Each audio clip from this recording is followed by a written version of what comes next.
A verdade é que a volta que a história atual, a história contemporânea registra dos judeus em 1948 e que você acredita ser o cumprimento profético, o cumprimento das profecias da volta de Israel à sua terra, não é a mesma volta que a Bíblia menciona nas várias profecias. Sim, a profecia bíblica mostra que Israel deveria voltar à sua terra depois de séculos de exílio. Sim, a profecia bíblica fala isso. Mas o que aconteceu em 1948 não é a mesma coisa. Tá? A volta da qual as profecias falam ainda está para se realizar.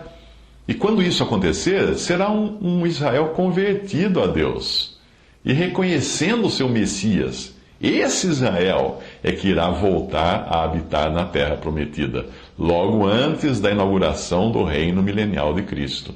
Vamos examinar as principais passagens usadas por pessoas que tentam provar que a profecia bíblica já teria se realizado com a volta de Israel em 1948. Não. Amós 9, de 14 a 15, diz o seguinte: E trarei do cativeiro o meu povo Israel, e eles reedificarão as cidades assoladas, e nelas habitarão, e plantarão vinhas, beberão seu vinho, e farão pomares, e lhes comerão o fruto, e plantá-lo-eis na sua terra, e não serão mais arrancados da sua terra que lhes dei, diz o Senhor teu Deus. Não é preciso analisar muito o contexto para percebermos que o que vemos em Israel hoje não é o cumprimento da profecia.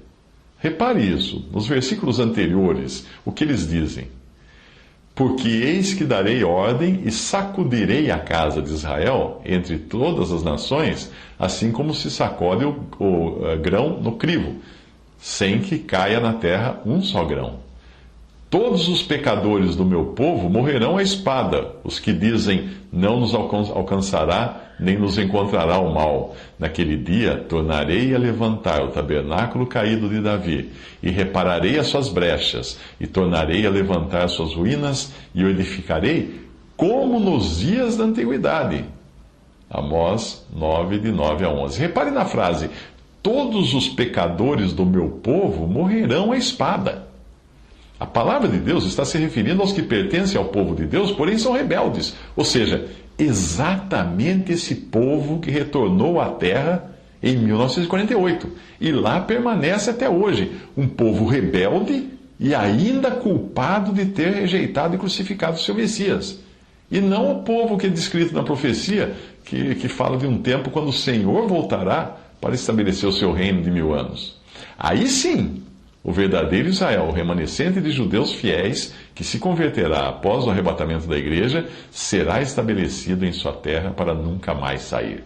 Aí sim, reedificarão as cidades assoladas, habitarão nelas, plantarão vinhas, e não serão mais arrancados da sua terra que lhes dei, como diz a profecia. Um conhecimento amplo da profecia revela que a terra de Israel será ainda assolada por guerras e finalmente pelo rei do norte, que a devastará antes de ser destruído pelo Senhor. É essa terra devastada que será reconstruída no final, não a atual, a que está lá do jeito que está. Outra profecia muito usada como prova, entre aspas, de que Israel já voltou segundo o previsto na Bíblia, é o capítulo 37 de Ezequiel, que fala do vale cheio de ossos secos que voltam à vida. O versículo 11 deixa claro não se tratar do que existe hoje ali em Israel, não é aquilo.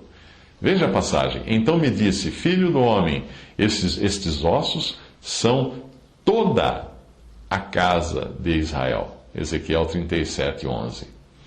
O povo que hoje habita a Palestina não é formado por toda a casa de Israel. Ele é formado pelas tribos de Judá e Benjamim, enquanto as 10 outras tribos estão dispersas, ninguém nem sabe onde estão. A divisão ocorrida nos tempos de Jeroboão ainda permanece. No Antigo Testamento, Deus faz distinção entre Israel, as 10 tribos, e Judá, que é Judá e Benjamim, que permaneceram em Jerusalém.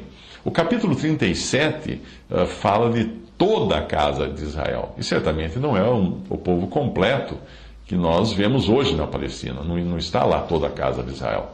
Basta ver os últimos versículos do capítulo que falam de Deus fazer de todas as tribos uma nação na terra, congregada de todas as partes, fazendo com que um rei será rei de todos eles, e nunca mais serão duas nações, nunca mais para o futuro se dividirão em dois reinos. Basta você ver essas passagens. Acaso é isto que você vê em Israel hoje, com o seu povo rebelde e alheio ao Messias, e a maior parte dos israelitas ainda espalhada pelo mundo, e nem sabendo que são israelitas, uma coisa que os anjos no final irão identificar e trazer de volta para Israel? Você acha que é isso que está lá? Como alguém poderia tentar identificar o povo que ali está com aquele do qual a profecia fala?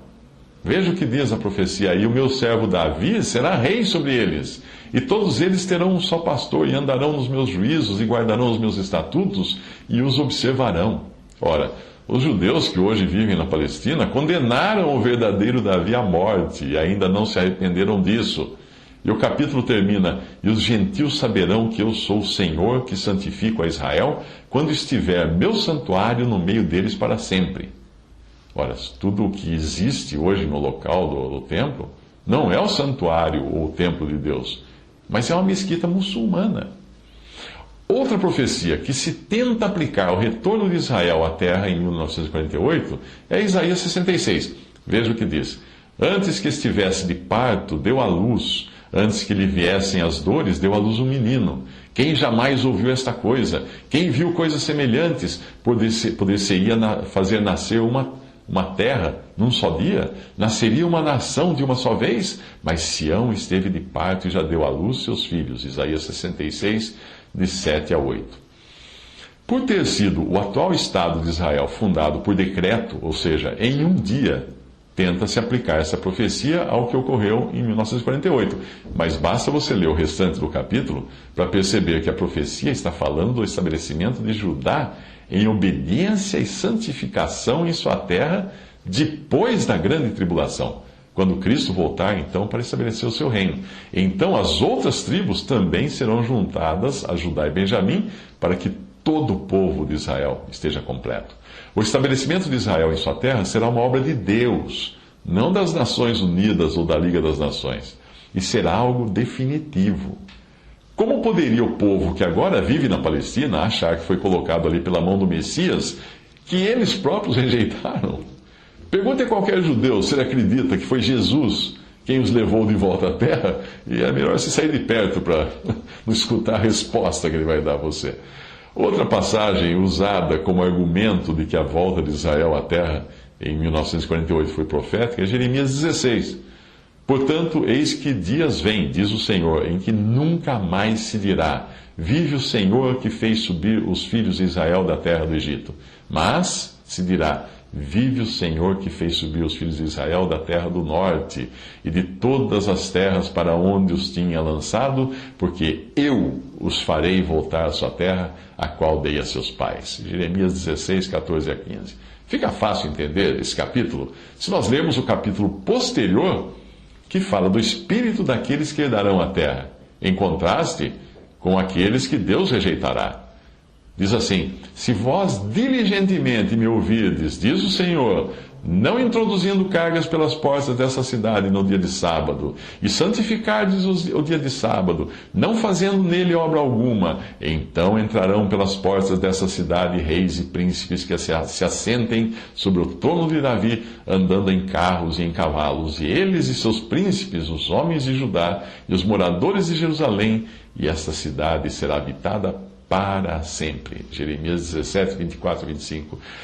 Acaso é esta a disposição de coração daqueles que habitam o atual Estado de Israel? Longe disso. Em suas bocas ainda ecoa a frase de Lucas 19, 14: não queremos que este reine sobre nós. E ainda ecoa a sentença que eles próprios proferiram